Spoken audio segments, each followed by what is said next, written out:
Right, so welcome back for episode 5 of our podcast. Episode 5, can you believe it? We're on 5 already. And then soon we'll be on 10. And then we'll be on 300. And people will say, and when did you build the place? Honestly, I have no idea because we've been busy doing podcasts. So I have no idea. So last week, also just like for a preface, in case you're new, hi, I'm Jess. Oh yeah, and I'm Steve. And this is our Wild Conversations podcast. This is episode 5. Mm-hmm. Last week we talked about, or last podcast we talked about Paco. We talked about the swearing parrots. And when you had Paco, you were still in Sheffield, right? Yes. Right. So in our actual main story that we're trying to follow, we have actually gotten to the point where you'd kicked out next door. Don't say I've kicked without this. You'd kicked out next door, and you had built one aviary at that point. Yes. So we literally, trying to get through to where we weren't actually building the place at this point. No. You had just built one aviary. We built an aviary. With the intention of getting rid of your next door neighbour. And the other thing is I might cough a few times, but I do apologise. Steve's also ill. So I'm not ill, I've just got something wrong with my throat, it's okay. He doesn't like saying he's ill. I'm not ill, I'm a robot. Robots don't get ill, do they? So, there were some things that we touched on last week that we didn't talk about that I do want to talk about, if that's okay with you. 100%. Obviously, it's not part of the main storyline, which is...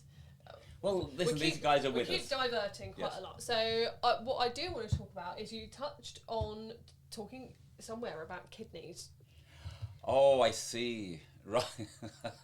Right. So I'm going to need some context. Okay. So part of what I did in the early days, part of where I got my name as being this parrot person, was that I used to go around people's houses all over the country. Yes. Visiting them. So they used to phone the magazines. The magazines used to advertise me. There's only a couple of magazines. They used to say that if you need any information or help about your parrot, give this guy a call, and he'll try to help you. Okay. And you can never really help anybody on the phone.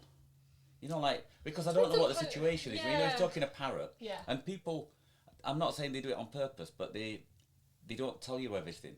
No, especially if they haven't got the best living conditions for their parrots. I mean, some people can't afford the best living conditions for their parrots. Well, so yes. There is that element to it as well.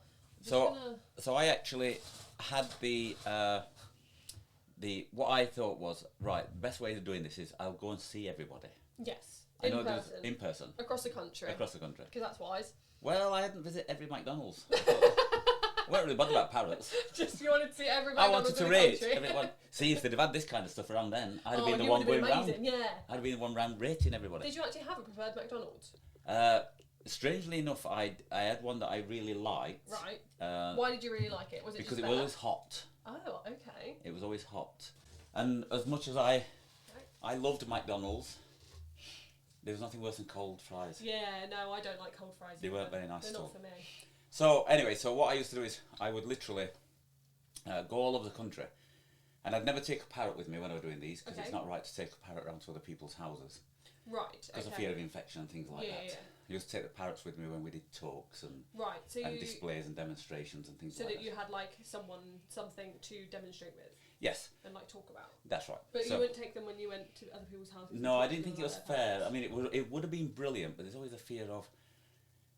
And parrots are very hardy. They don't really get many illnesses or diseases, but they can. Yes. And there'd be nothing worse if I took Eric, who used to go all over with me, to see somebody, and then a week later, their parrot fell ill.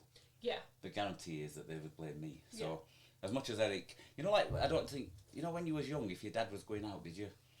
Can I go with your dad? Can we go to the shops? Can I go with you? And shout at him and things like that. Yeah. Yeah. One time I asked... He was building a barbecue, and I asked if I could help, and he looked a bit surprised, and we built a barbecue together. You're joking? No, we laid all the bricks and the cement and everything together. See, that's brilliant. See, I used to have my kids shout that, especially my daughter, but I used to have a parrot as well. Used to have two parrots, so there used to be Star the Green Wing before he went up to John Strutt, so we talked about in episode 2. But it was literally Eric, the umbrella cockatoo. If he saw me put my coat on and I didn't go near the cage, Oh, really? He'd proper let him know about it. Oh, what, all day? Oh, it would. Well, until I got back. Yes. Whereas Star, the big green wing, he used to get a bit miserable. Right. He wouldn't talk to me for a couple of days. And he'd always bite me. Always, honestly. And I used to do this because I thought, I'm sure parrots don't have this kind of emotion. But I used to go out and do a talk or whatever. Star's the one you rescued. Scott's a big green wing. Yes. And he was a wild caught one that literally took to me. I'm not saying through gratitude of rescuing him, but he took to me because I gave him a lot of love and He was attention. the one that was a bit loopy, right? Yes, that's right. Yeah. So he ended up being my best mate, and if I went away for a weekend or did a talk and I didn't take him. Have we talked about where you got Eric from?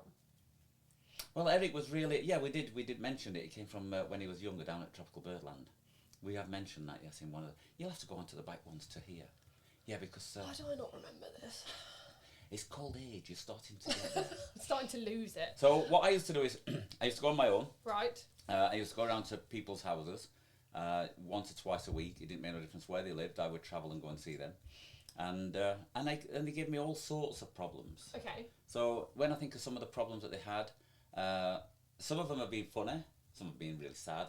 So I'm sure we've asked this before, but how did they get your number? From word of association? From newspapers? Well, it was really, it starts with, what I got a lot of publicity because it was only me doing this kind of thing. Yes. So people, and this, you'll get used to this, guys, we just keep jumping backwards forwards. Someone contacted us here about 6 weeks ago. Right. Saying, can you pass this on to Steve, please? Right. And it was a lady saying, and this is what she says, hi Steve, I just want to know everything's okay, make sure, and as you're reading it you're thinking, this is somebody I spoke to last week. I'll not mention a name, but my name is whatever, and you came to my house to sort my parrot out after I'd read the article about you in the News of the World in the bath, and you're talking 30 years ago. Holy moly. And she'd still kept, and she sent us a photograph, and I've got the photograph somewhere, of the article with my number, saying if you need to speak to the parrot whisperer. You put your number in the newspaper? Yeah, of course you did in them days. You're balmy, man. You're balmy. What's the worst thing they're going to do to me? Make me good looking. Get me some new teeth or how something. How did you know that there were going to be like 1,000 people calling you? They were, that's what I wanted. Oh, okay, right. The idea was the more people that spoke, the better. Yeah, so, but you didn't charge anyone for this, so it's... No, but it was right. That was my payment to society. Everybody that has was to your good deed. Everybody has to do a good deed. Like that was Santa of the Santa. I was the Santa of the parrot world, that's it. But I used to go around everywhere, and there were some really sad stories. There were some people, like, I mean, I don't think of these stories until I'm talking. As I'm talking, the story I'm thinking about is always another one that pops up. So, believe it or not, Laura said to me the other day, can you remember Charlie? Okay. And I says, yes, I can remember Charlie. And she says, can you remember what they called his owners? So Charlie was African grey. An African grey. Proper wild African grey. Okay. Proper import. Right. And the poor old chap, he tried his hardest to tame him, and he just couldn't tame him. Yes. And he came to see me, and he says, is there any chance you can actually look after him just for a couple of weeks and assess him? Okay. And I'll pay you whatever you want. Yeah. And I said, well, it's not so with money. I said, of course I will. Because I'm learning as well. So I learnt at that point that if wild African greys or wild parrots, if they bite you, it's the worst bite you're going to get forever. Ooh. Because, and it's funny, we just had this conversation with Andy just now. If a normal African grey bites you, like a hand-reared one, yes, it's usually through spite, so it's more of a... I had one of those this morning. I'm not even lying to you. TJ is inside at the moment because he was feeling a bit unwell. In the first couple of days, because he was feeling a bit unwell, he felt really sorry for himself. And normally when parrots feel sorry for themselves, they're really nice. Yep. They're really nice. And today, TJ decided that his water was his, and I wasn't getting it. He chased my fingers, and I was like, that's fine, don't worry about it, it's cool. I've got to clean you out anyway, so we'll get your food and water out, and we'll start from there. He stepped up on my arm, as he normally does, and I lifted him up to sit on top, as he normally does. And do you know what he did when I was lifting him up? He didn't do it to balance. He looked at me spitefully and bit me on my arm. I was like, oh, that's great, that's fun. Did you swear? No, I didn't. You're joking. No, I didn't. Anyway, so what I learned, and this but it wasn't a bad bite. He didn't break the skin. Like I no, they usually bite you, don't they? It's like a warning. Yeah, he it's bit like, just because don't do that. He could. Yeah. So I had this. So this particular parrot was on top of the cage, and he flew down. He'd been clipped, and he'd flew to the ground. Yes. And I just went up to him and picked him up, and he was growling, and that's the thing that you could tell. And he's a wild parrot. Wild one. So in the olden days, and we're going back some years, young lady, but in the olden days, there was lots of wild parrots around. Okay. And wild African greys always growl, and it's a proper. It's a really distinctive noise, isn't it? And it's like a long. Yeah, it is. And they can do it for like ages. Dinosaurs. Yes. So as I went to get him in the corner, I could see he was frightened, and he growled like mad. So he was looking at me. I put my hand around him like that, picked him up, put him on top of the cage, no problem at all. Right. He didn't turn around and bite your fingers? No, he was so frightened. He literally. So that was fine. Okay. He was on the top. A couple of hours later, I get a shout from Dawn. Charlie's jumped down into the floor again. Never even thought about it. I just walked up to him. He's growling away. Bent down, picked him up, and he turned and got me. Oof.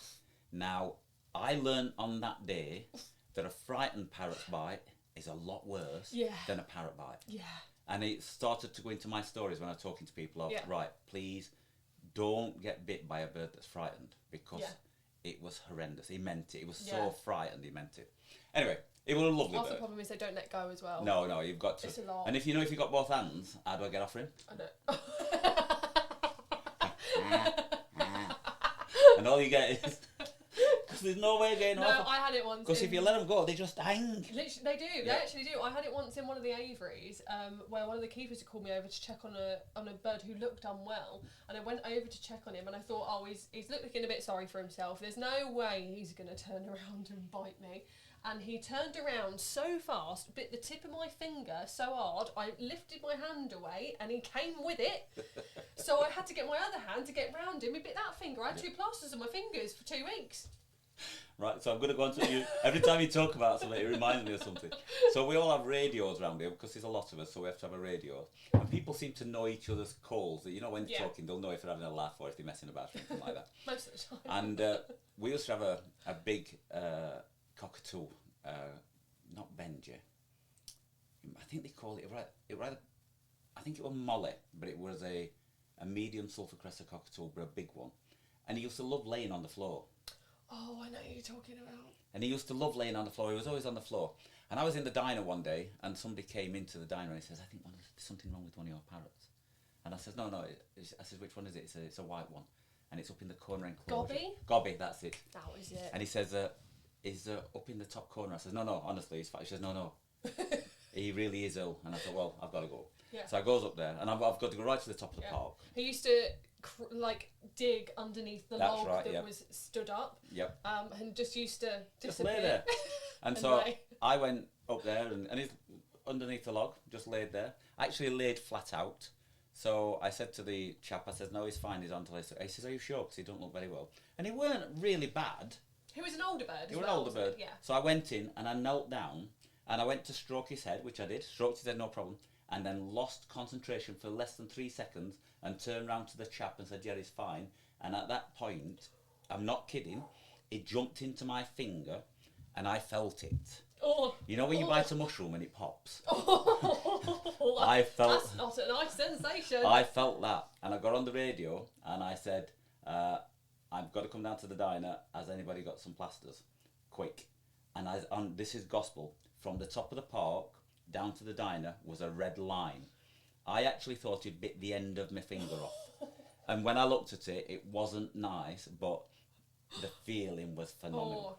So we've had some cracking. We'll talk about bites one day. Can I learn about this kidney thing? Yes. We're good. We've got to go back to Charlie first. Yeah, we'll go to Charlie first. So Charlie, and this was a little funny story. So Charlie was a little old African grey, always wild, and his owner was a really old chap called Joe. Okay. Really old chap. He must have been about 80, something like that, 85, and his wife was called Mary. Right. So I got involved with people. I didn't just sort their parrots out. This is the wild parrot that This is the wild parrot that bit me. Yes. I get involved with people and I let them talk to me about things and I I've been in people's houses and I'm a builder, so I've been talking to people about the parrot and they said, I've done this and that and they was like, what's that there? Well, he tried to put a shelf up and go and get me a screwdriver and I'll do it while I'm there. So I always used to repair the bits. So I don't know if that's the rumour that got around. Said there's something wrong with your parrot. Steve's a parrot man, but also it's really He'll fit your kitchen while he's here. Great. So I used to do them kind of things. And I remember Joe saying to me, like, we'd got a wobbly step. Yeah. And I said, it's all right, when I come down to see him, I'll do your step. We'll fix your step. Anyway, I got really involved with him. And then, sadly, Joe got took into hospital. Okay. And when he was in hospital, it was Christmas time as well. So and he contacted his wife Mary and says, I know Steve's very busy, but is there any chance you think he'd nip up to just say hello? So she contacted me through. That's nice. So he said, I said, yeah, go on. So I went up. So I went to a hospital. So and this is where it all gets a little bit spooky now. Oh God. Okay. So we sat round his bed and they've got the Christmas trees and everything there, and they're all talking away and everything. Yeah. And then in hospital. In hospital. Okay. And he's laid in bed. Okay. And these 3 nurses from the station, was going to come and take his blood and what have you. Okay. And I'm sat there and I started laughing. Just started laughing. Right. And Joe says, what are you laughing at, Steve? I says, my head works in a different way to most of the human race. And I've got Joseph and Mary sat with me, with the Christmas trees around me. And the three nurses that were walking on looked like the 3 wise men, because they were carrying stuff. And I said, I've got a nativity in my head that I can, and I'm like gone like that, looking at this. Well, Mary thought it was the best thing. She says, you'll not believe this, but my nephew was supposed to be coming up, and he's called Moses. So I've got Joseph, Mary, Moses, and the 3 wise men, which were whoa, this is a bit spooky, innit? So I had loads of them little stories, loads and loads of them little stories. But probably one of the ones that stands out more than anything, one of the funniest I had, I got a call, and it was a good way away. I think it was something like Northampton, but it was somewhere from Sheffield. It was a good 2.5 hours, 3 hours away. So I must have got there about 10ish. Okay. And the old chap came to the door, and again, he probably, how old would he be? Probably about 70, and they called him Edward, or Eddie. Right. They called him Eddie. And he said, and he was lovely, little chap, and he answered the door, and he says, are you Steve? I says, I am. He says, I'm Ed. Hello, Ed. Call me Eddie. I said, well, you just call yourself Ed. Honestly. And he had the same sense of humour as me. He says, that's because I know myself. That's what he said. He was like, oh, brilliant. This is going to be brilliant. And then his wife, Joan, she came and she says, Joan, Steve's here. Come to see parrots. And I thought, oh, these are brilliant. These So she came through. So the parrot, as I walked in, the parrot was there in the hallway. Now, unfortunately, most parrots end up in a hallway just because of the noise that they make and the distraction when you're on the phone and things like that. Yeah. So they end up putting them in the hallway, and then they'll bring them through and have them at night time or something like that. Right, yeah, I get you. And it's a common thing, and so I wasn't shocked about that. And I always got to know the people before I sorted the parrot. Okay. Because you can usually find out what the problem is. From the people. Because it's usually people that go in, like I'm a very hands-on person, so when I talk, my hands are all over the place, and I frighten parrots to death.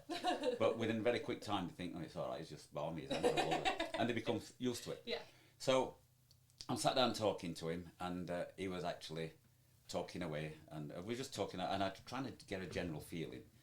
And he says, well, it's getting a bit awkward. He says, we're both getting a bit not as mobile as we used to be. Yes. He said, and then sadly Joan's got a problem starting.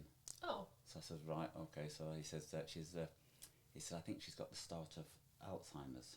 Oh, that's sad. And you're like, how? Sorry, one of the cats has just absolutely scared the life out of us.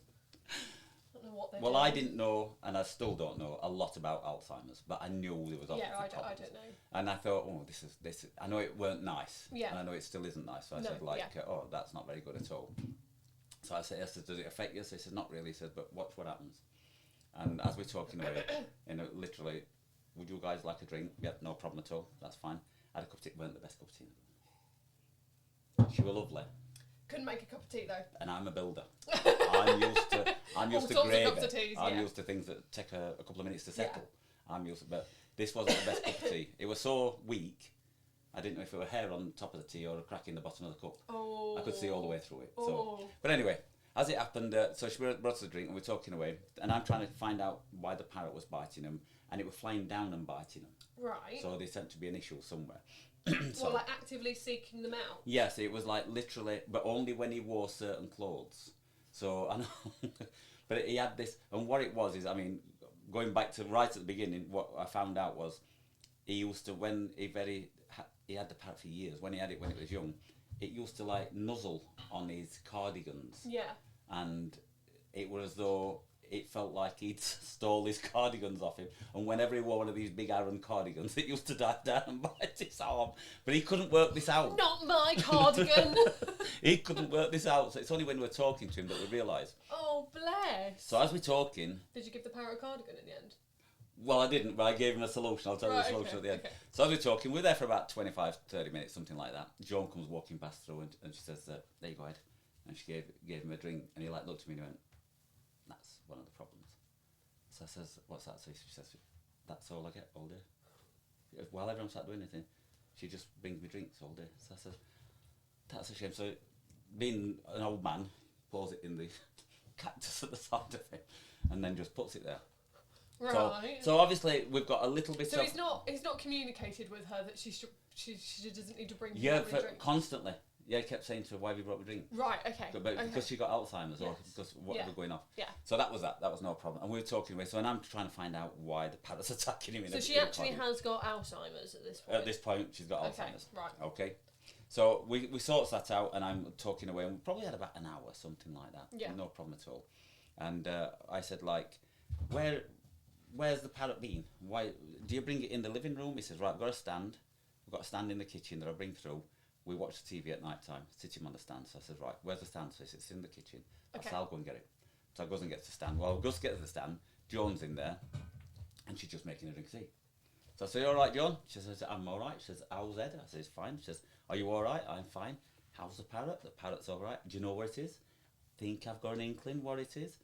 So I says, when the parrot was young, when it was really young, did he used to wear something? Did he used to wear this coat? Because he's got the cardigan on. She says, yeah. Always. Used to nuzzle a little parrot in it, used to sit. I says, I've never heard of a parrot actually sucking material, but that's what it used to do. So I says, oh, she says, and it's getting worse since Ed developed his problem. So I said, right, okay. So I says, what's that? So she says, we think, she said, I've had a word with my sister, we think he's got a kidney problem. So I says, right, okay. Now remember, at this case, I have no knowledge of anything. So, okay, I says, and what's that? So she says, basically, he just won't stop drinking. So I've told him he's got to go and see the doctors because he's got an issue, and my sister thinks the same. So I picked the stand. We're talking about it. We had about 15, 20 minutes. Didn't think anything about it. But I thought Ed had told her to stop making him drinks. He had, because he thought because she'd got Alzheimer's, he'd stopped, told her, so he thought she was forgetting. But the bit is the next bit. So I picked the stand up. Yeah. Was walking through to Ed. Yeah. As soon as I walked through the hallway, yeah, the parrot in the corner went, put the kettle on, John. Wait a minute. In Ed's voice. Oh no! And I walked through, and I'm not kidding. I thought I'd best check first, and I walked through. I said, "Have you just said something, Ed?" He went, "No, somewhere." So I said, "Right, I think." So Ed's telling his wife, "Stop making me cups of tea, love. You're bringing me too many." That's it. Joan's thinking, why does Ed keep asking me for cups of tea if he's told me not to bring me a cup of tea? And this parrot's going, "Put kettle on, love." So I'm sat there, honestly. So I go in and I'm sat talking to him, and the parrot's coming out with other things. But you know when you've got a parrot in your house and you're used to it talking, it gets lost in the background. You don't hear it no more because unless somebody else is there. It's like when you've got kids and kids are playing, you can hear them but you don't know what they're saying. So I goes in and I'm talking and I thought, wait a minute, this can't be true. So I shouted, Joan. On the bright side, she's not got Alzheimer's. Well, he's not got a kidney problem. Well, that's what when he came, I said, Joan, come and sit down. So she comes and sits down. And at this point, we've probably been about 2.5 hours, 3 hours in the house. So I said, right, I think I've cured 3 things here. And she said, what's that? I said, we've cured the parrot because we know what it is. And I says, and Ed, I don't think has got a kidney disorder. And you have not got Alzheimer's. She said, what do you mean bloody Alzheimer's? So I said, Ed thought you got Alzheimer's. She said, you cheeky sod, what do you mean I've got Alzheimer's? And just as they said it, put kettle on, John. And I said, did you hear that? And she says, no. I said, didn't you hear that? She says, no. So I said, right, let's go through. And as we went through, put kettle on, John. She went, see? I said, no, that's not Ed. She thought it was Ed, still saying it. I said, that's the parrot in the corner. Not a chance. Oh my word. So I cured kidney, potential renal failure.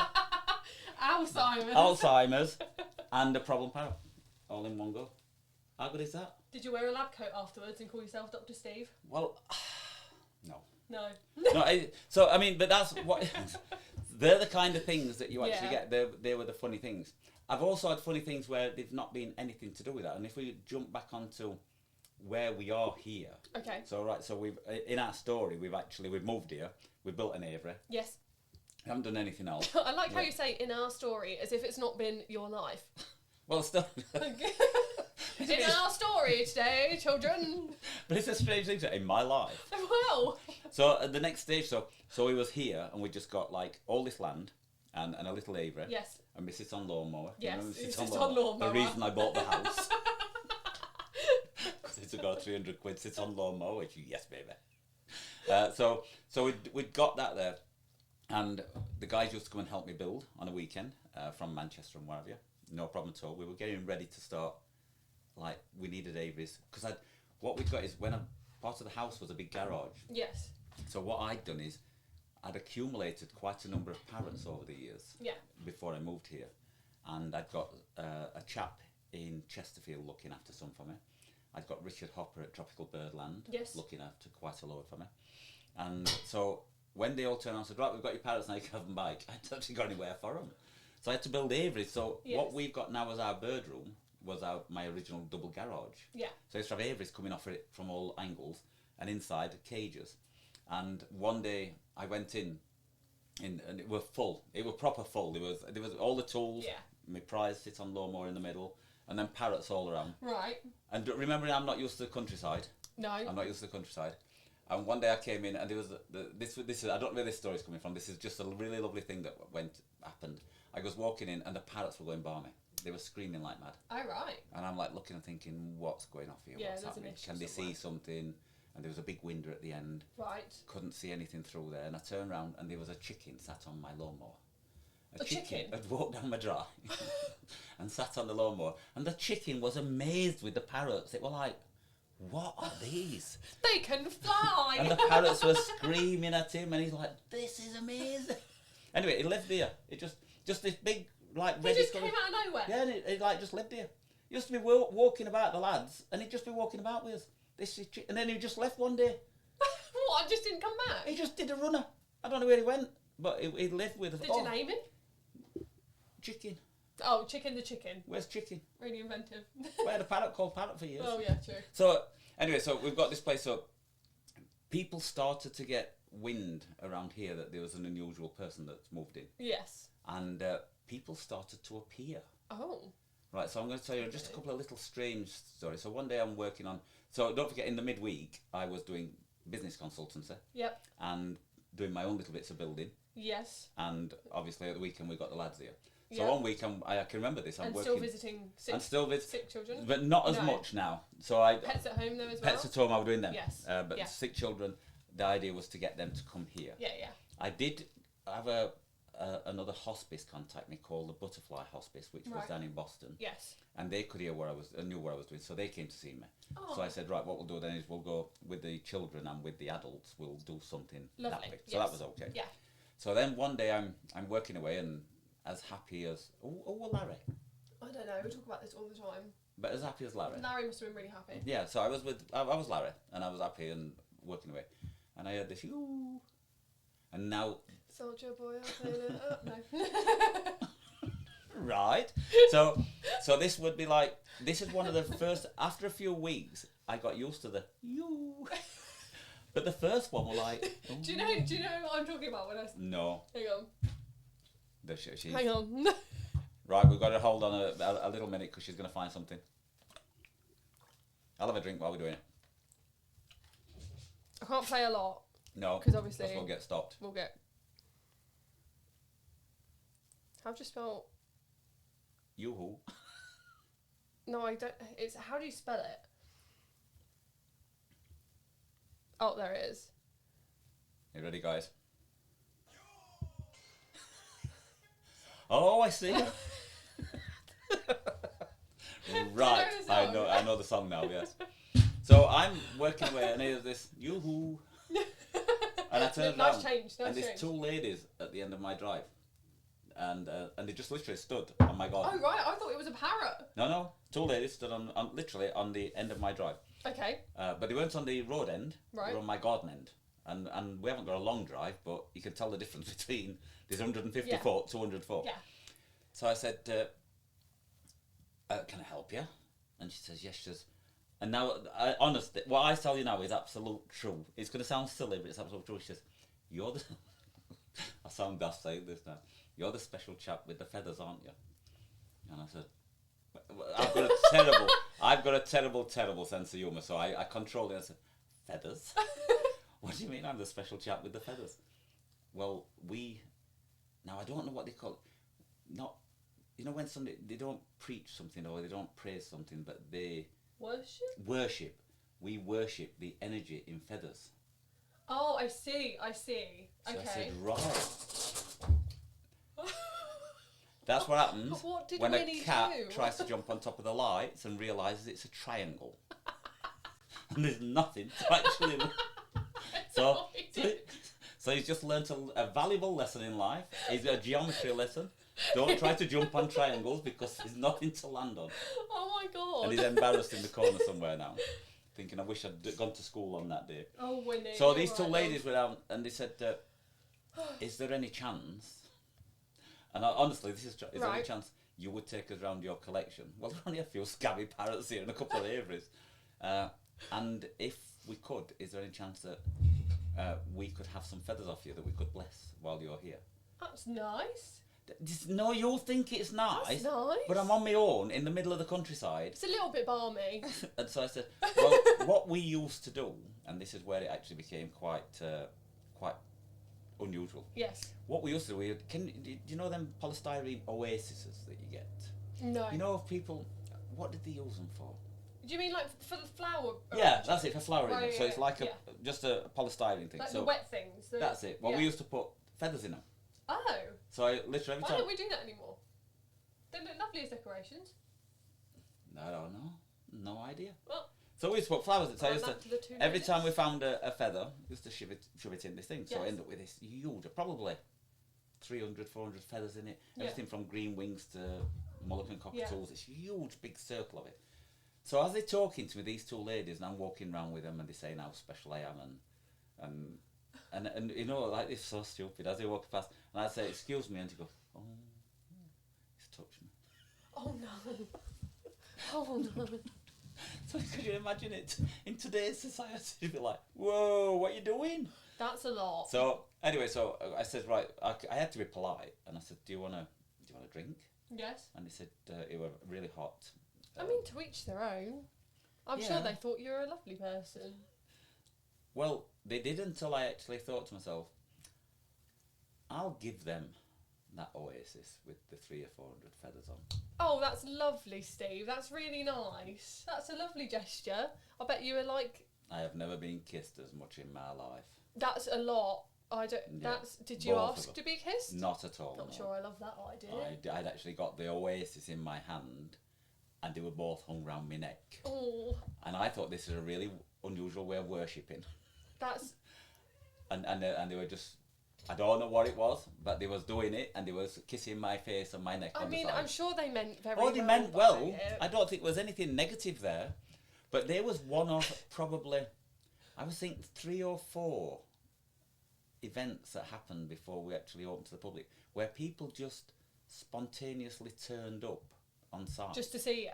Just to see who this weird man was. That's cool though. That means that your reputation's doing something. It means that word's getting round. It also means that you're a bit of a weirdo in the middle of a field with a bunch of parrots. But I mean... And you get kissed for no apparent reason. Well, I mean... Go on, say something. Like I said, to each their own. I'm sure they meant lovely things by it. It's not something I would condone. But I'm sure they didn't mean any harm. See, on the other side of the coin, literally just as so what we started doing is, I realised that people wanted to see what we was doing. Yes. So at this point it was like, really, we should be looking at trying to get open to the public. Yeah. Hence the buying of the place next door, hence we got the land and we got everything there. So having enough people come round and see what you do, it starts to. Well, it makes you see. You can't really. I don't think you can. You can't just start and think, right, I'll start a business by letting people come in to see parrots. Yes. Because that'd be like not really the best idea. But because I'd actually got a business plan in mind of what I was going to do, then the actual parrot side was quite easy. Yeah. So I thought all I'll do is I'll just build a few aviaries and let people just have a walk around them. But like I say, I realised very quickly that that was not going to happen unless I'd got next door. Yes. Once we'd got next door sorted, then I started building. But we had, before we'd even finished, I remember, and I told you before in one of the other episodes that I'm not very good with faces. Yeah. And I'm a bit pathetic at it, really. How old were these ladies that wanted your feathers? Don't say it like that. Sorry. Was that accurate? And did they explain why they wanted your feathers? Yeah, because they actually worship them. So basically, in them days, mobile phones weren't anything like they were now. Yes. I'm sure they tried to show me what their houses were like. The houses were just full of feathers. Oh, wow. And this wasn't just two ladies. This is a group of people. Oh, wow. Because they wanted to come and see me. Oh, right. What, the whole group? The group, and it were like, I don't think I'd actually, I don't want to get enticed into some kind of weird cult. Feathery cult. Stephen the cult. So I'd say they were about. Did they ever come to see you, the big group? No. No. I would say they were about. She scared the life out of me. I would say they were about 40. 35, 40. Blimey, and they never came to see you after Never saw them after that. So it might have just been a con. They might have actually done some kind of dressmaking and wanted some feathers and said, let's just go and tell Yeah, them. but no, because if they'd asked you for them, you would have given them to them. I know you would have. So it's just weird that the group never came and saw you after that. No, they just vanished. Never saw them again. No. We've had lots of weird things like that. We've had lots of strange things like that. Because we have a lot of people turn up and... Why would they be so thankful for having all these feathers and then never show their faces again? Like, you'd think that if they did want more feathers, they'd come back. Never saw them again. Who knows? I don't think, I don't think Google were around there. You couldn't really Google things and see, like, feather worshippers. Yeah, no, it's and I don't put it in now because I have no idea where I'll appear now if I put that in. So, but we used to get people turn up just randomly, and because I'm not very good with faces, we once had a young lady who was absolutely lovely. She really were lovely, and within about 10 minutes, I felt like I knew her. But, that's nice. Well, in a way, I did. Yeah. But I didn't know how, and I didn't know from where. Because you already knew her before. No, I thought that, but she was actually one of the EastEnders stars. Oh my God, really? Yeah, we're all pathetic, and I'm talking to... And I think she was trying to tell me... Who she was. Rather than telling me who she was, rather than saying, hi, I'm such and such off EastEnders. And she's talking away to me, and she says that I've got a parrot. She says, I've sourced you out through RSPCA and through vets. Yeah. And she'd been in touch with a vet called Nigel Harcourt Brown. Oh, I'll tell you about him one day, because I might even tell you about him today, because he's probably, to me, I think we all, not everybody, but I'm sure we all have somebody in his life that we just think, I love celebrities, I love how they become successful, I love successful people. But there's just somebody every now and then, like John Stroke. Yeah. I just loved him. He was brilliant. Yeah. Nigel Harcourt Brown was the best avian vet on the planet. His knowledge and his way of describing things to you was just brilliant. Yeah. Maybe just for me. Everybody else hated him. But he was really stroppy. Right. But anyway, we'll go back into that in a minute. So, celebrity-wise, so I got this lady, so I'm walking around and she says she got an orange-winged Amazon. I still remember the little bird. And she said to me that, is there any chance that you could keep it here? So I said, yeah, of course you can. And she says, and do you mind if I bring one or two of the other actors up? So as soon as she said that, I thought, actors. She's an actor. So it's something off a film or TV or something. Right. Like that. And then as she was talking and she was going on, she then mentioned something and I went, wait a minute, EastEnders, innit? And she said, I knew you'd get it eventually. But she was such a laugh. She wasn't in any way trying to be famous or anything like that. She just knew she'd got a big thick bloke who just couldn't put two and two together. But she was so lovely. And she came back to see me. Yeah. She came back to see me with her family. I think she came back 2 or 3 times. But the amount of times... there's one or two that I can tell you that, because it wasn't his parrot. He came with his mate. but Ches from Coronation Street, he just kept walking in. And I looked and thought, I know you. God almighty, he looks like Ches from Coronation. And he came up to me, he says, is that Steve? So I said, yeah. He said, spoke to you on the phone. So I said, oh, have you? I said, I can't remember speaking to you. So he said, yeah, to bring such and such a parrot in with such and such. Oh, right, yeah. I said, oh, right, that's quite nice, isn't it? We've got a Coronation Street and then EastEnder parrot. That's wild. Since then, we've got Hollyoaks. We have. We've got one from Casualty. Yep. We've got EastEnders. We do. We've got Coronation Street. Yep. Our patron, one of our ambassadors from Emmerdale. Yep. So we're just a soap. We've hit them all. We're just a soap charity. I once had to. This is a nice little story. You'll like this, but it's a lot of celebrities involved in this. Oh gosh. But they weren't all for me. So when we in 2003. You will not remember, you might remember this. Was it 2003? Yeah, I think it was 2003 when we had the tsunami. Can you remember the tsunami? No? How old would I have been? You'd have been about 8. We had a tsunami? We didn't have in this country? No, but it affected the world. Can't you remember the big tsunami? Where? In Thailand. Made films about it and all sorts. Hollywood have made films about it and all sorts. I'm going to lose it here, aren't I, guys? So anyway. Yeah, sure. So tsunami, it was Boxing Day. Right. The tsunami happened on Boxing Day? Yeah. That's terrible timing of the world. And it killed, it killed hundreds and hundreds of people. And it was worldwide. Just random? Yeah, from nowhere. It literally, they were all on holiday and everything, yeah. Nobody knew. Isn't it terrible, this, where you're talking about something major and somebody just so young they don't know anything about it? So sorry. So sorry. So... It's not my fault, I'm young. So anyway, it affected everything, everywhere. Literally, the entire world was talking about this because it started from somewhere in the. I'm not going to get too complicated with it. In the Indian Ocean, but the waves. You know the movie with Ewan McGregor and Tom Holland, and I want to say. A lady. A lady. Was that based on that? I think it was. It started in the airport. What was it called? Somebody will know. Somebody will tell him. About a tsunami. It was really sad. Day, yes. It was a really sad film based on a true story. Sure it was. That's right. I really liked it. Did you? So while you're looking for that. Yeah.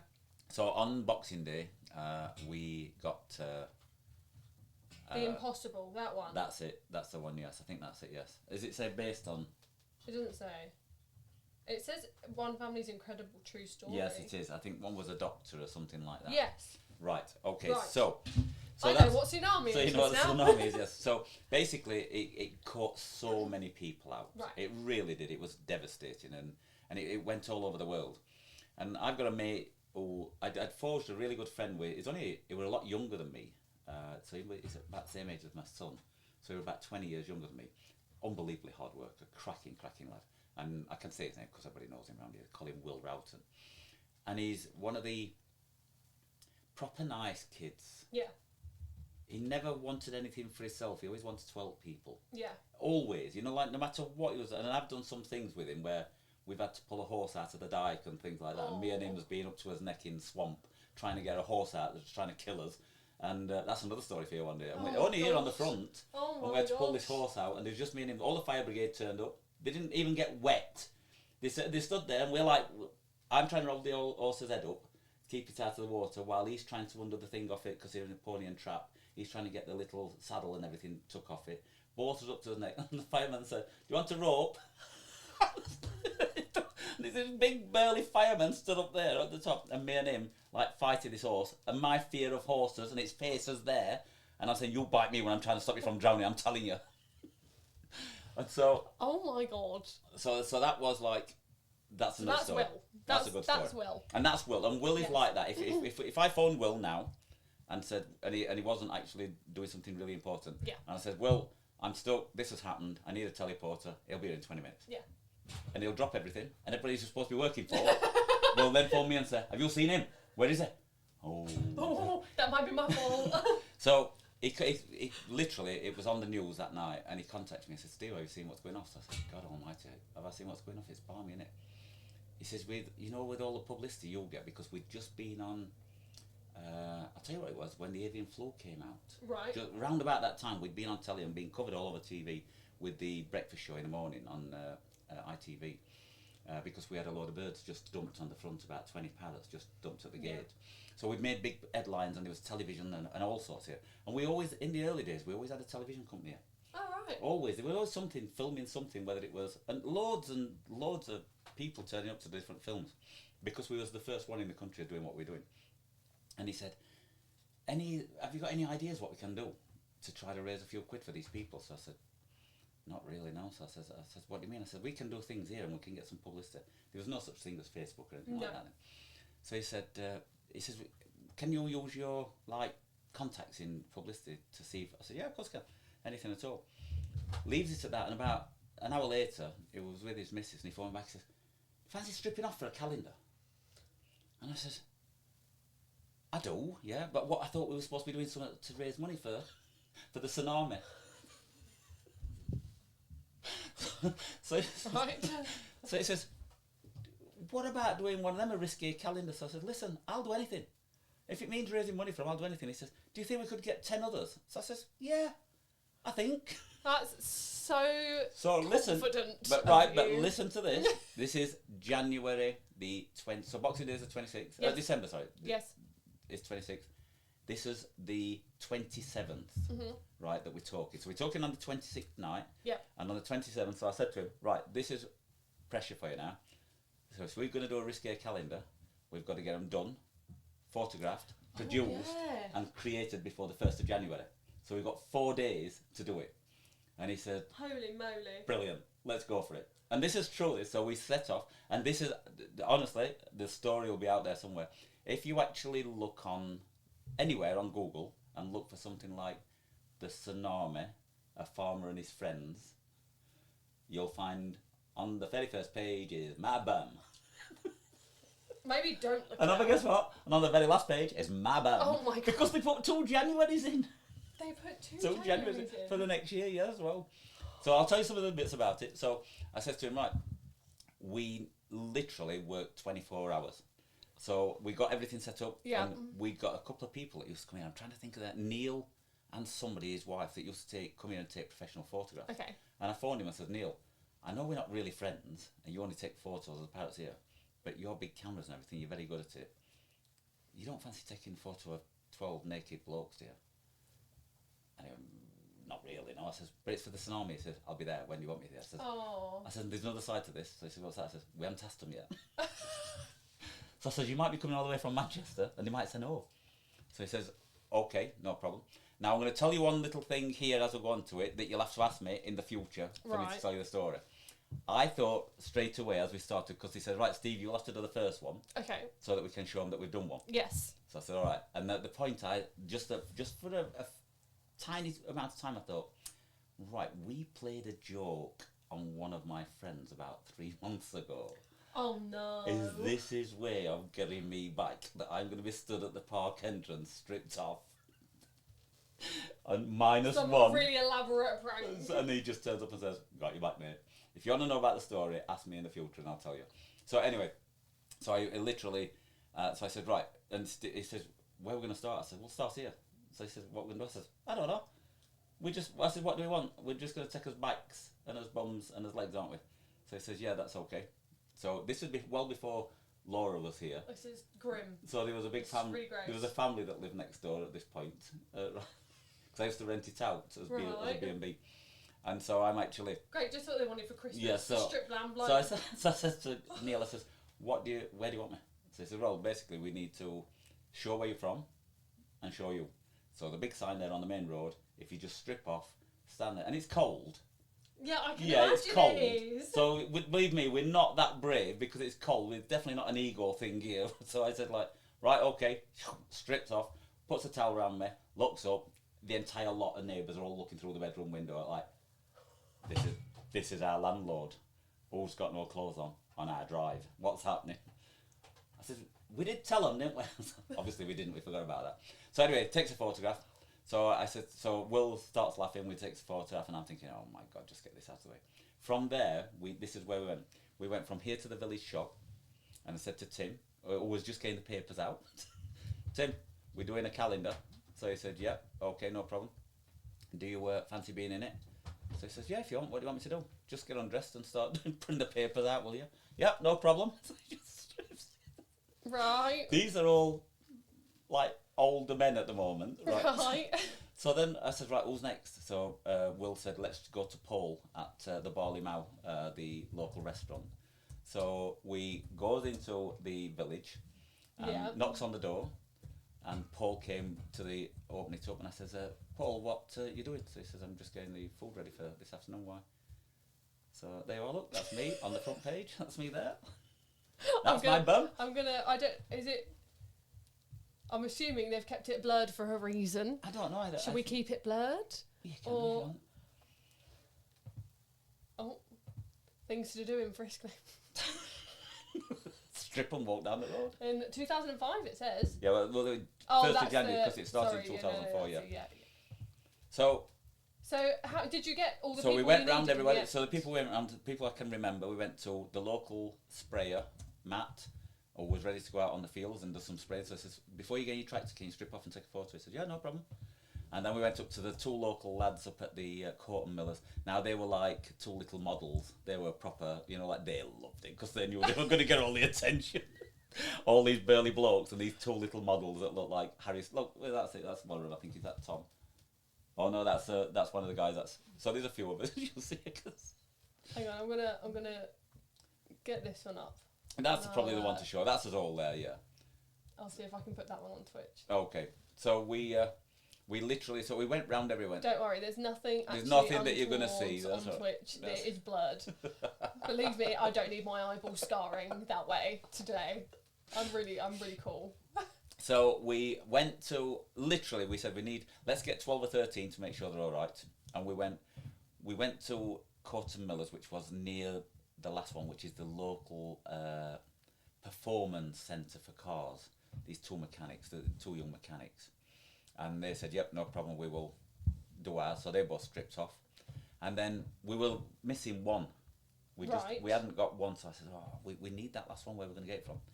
And just as we were doing that, as we were coming out of the garage, the next door neighbour to the garage shouted over to Tom. Oh my God, it's huge. Pardon? So. Can you see us? Can you see it? Can you see that, guys? It's very big. And it's very blurred, so you're okay. It's very blurred. But can you see that? So I'm on the right-hand side if you want to know which one's me. Carry on talking. So while we're there, we're literally talking away and saying this is brilliant. We just need one more person.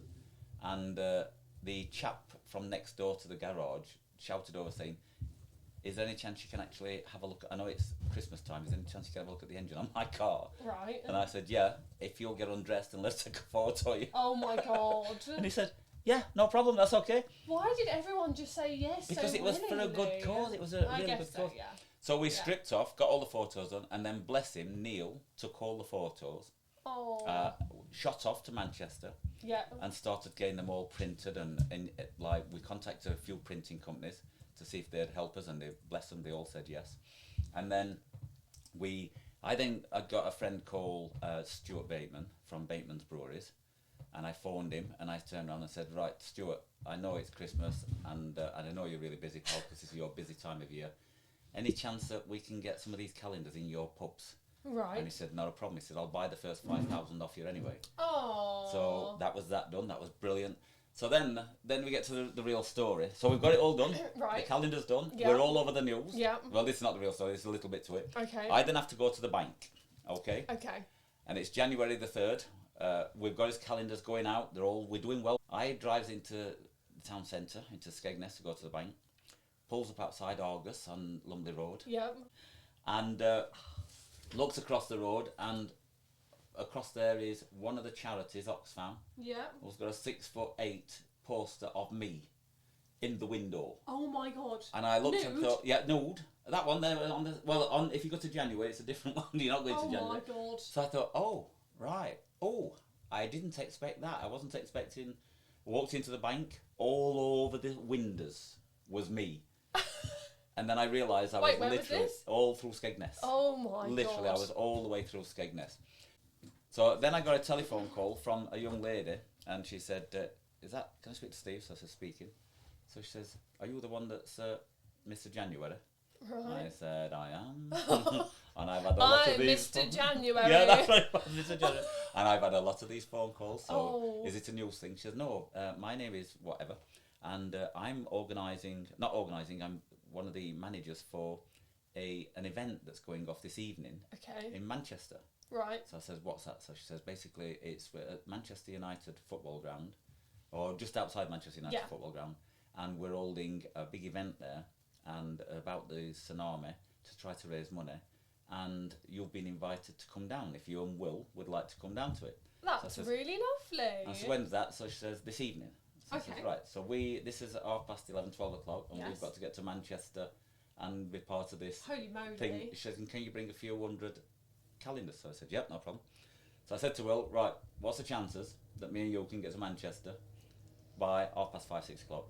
And he said, if it's for money, let's go and do it. Yep. So we jumped into my little pickup. I had a pickup then. Okay. Drove to Alderley Edge, right, which is one of the poshest places in Britain. Yeah, it's where all the super football celebrities Is live. it? Goes to this nightclub, which is where they were holding it. So I says to Will, I think we're nearly there. So he says, why is that? I said, because if you look, there's 2 Lamborghinis, a Ferrari, a Rolls Royce, our pickup, a Lamborghini, Rolls Royce. Like, I think we're in the right queue here. So he goes driving down this queue into the car park and everything. Goes inside. God. The first person that came up to us was Wayne Rooney. And he come walking up and he said, like... You met Wayne Rooney? Yeah, well, listen, that night, the amount of people, it was endless. So all the the big football celebrities started coming up to us and started saying, how good is this, that the blokes have got the tackle out and we're raising some money and this, that and the other. Then Miss World came up to us. Oh my God. Miss World, and me and Will stood talking and this young lady come across. And obviously she's Miss World for a reason. Yes. And I said to Will, oh my God, look at this lady walking up to us. She's actually coming to us.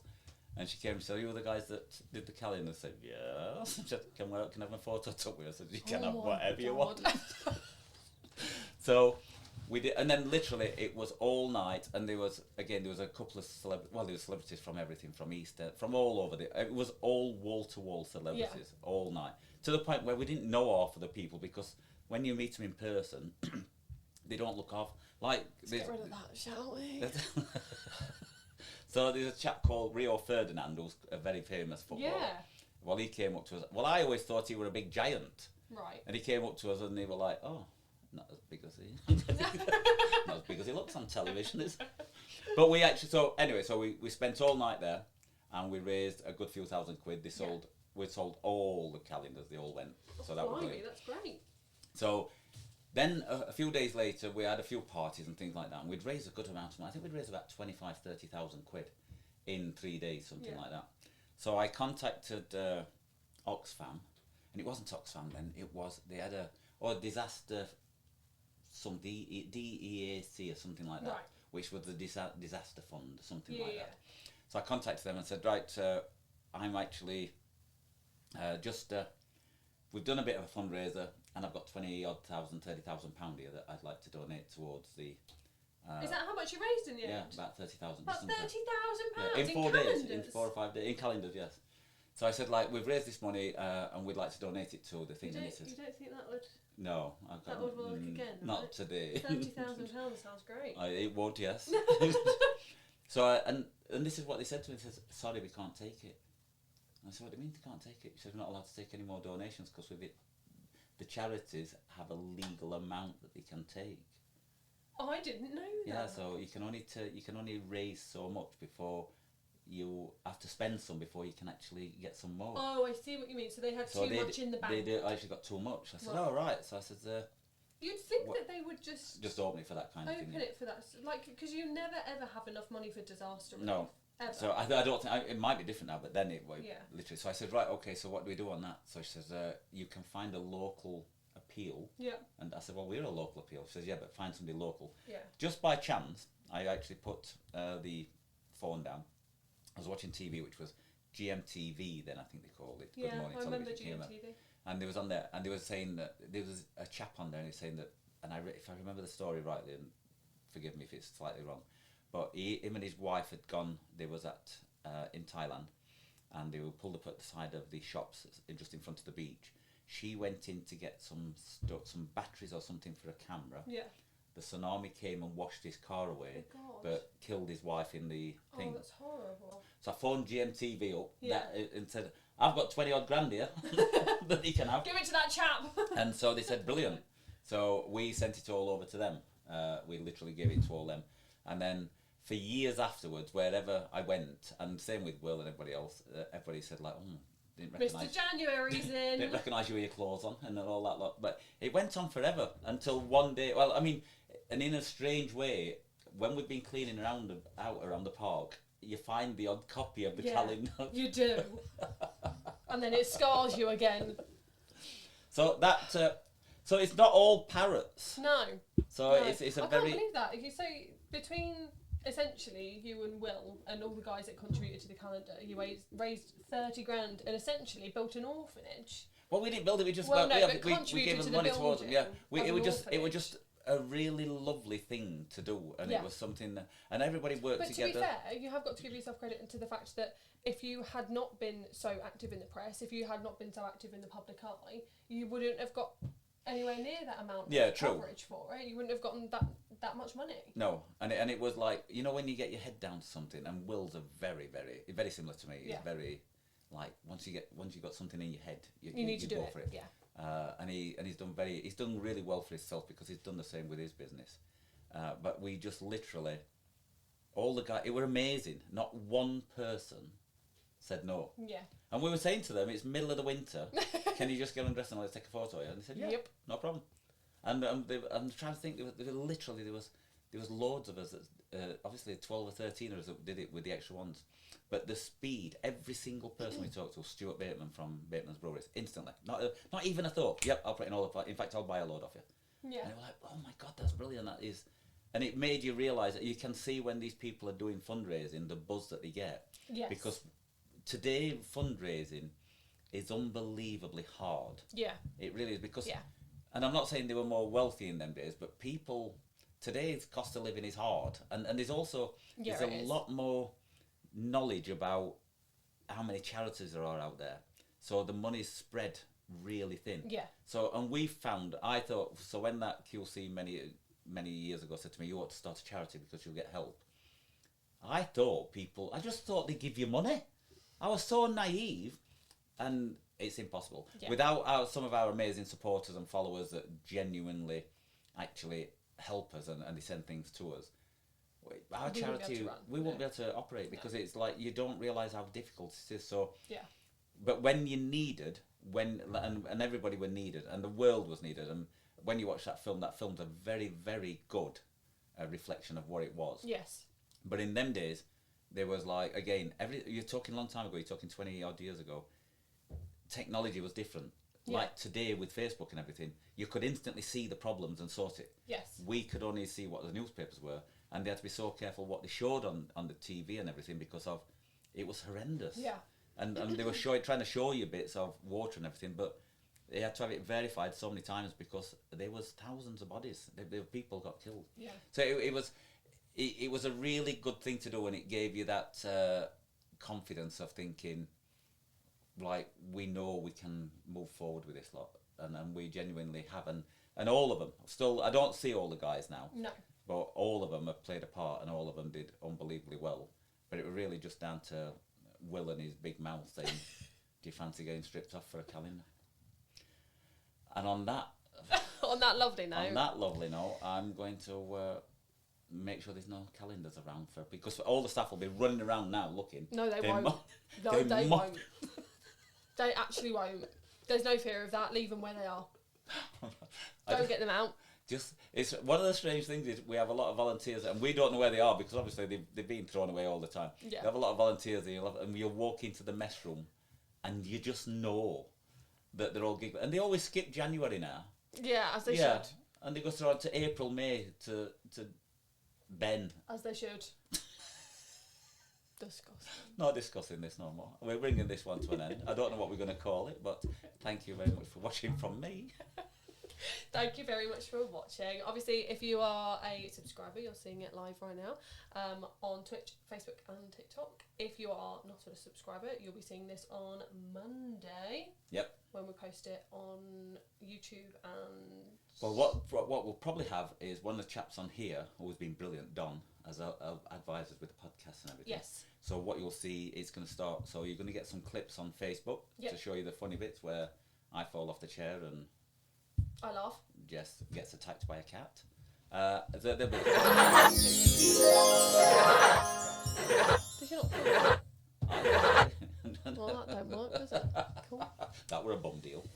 So, right, on that note, from me and from Jess, thank you very much. You did very, very well. And I'm going to say, right, I'm now going to leave everybody as we... I'm going to have a nip nap. Oh yeah, that's nice. Thank you so much for being here. Our next week's podcast will be same time, Thursday, 2 p.m. For subscribers. Other than that, we'll see you very soon. Thank you very much. Take care. Bye for... Why are you saying bye for now? You're not even pressing buttons. I know, I've got... Every time I do it, I realise I've got to reach up there. What were you going to say? I forgot... Oh, I nearly fell. I forgot what I was going to say now. Thank you, guys. See you later. I know, they go so fast, don't they? Thank you very much. Oh. You talked a lot about your butt, but we'll move on from that, shall we? Bye, guys.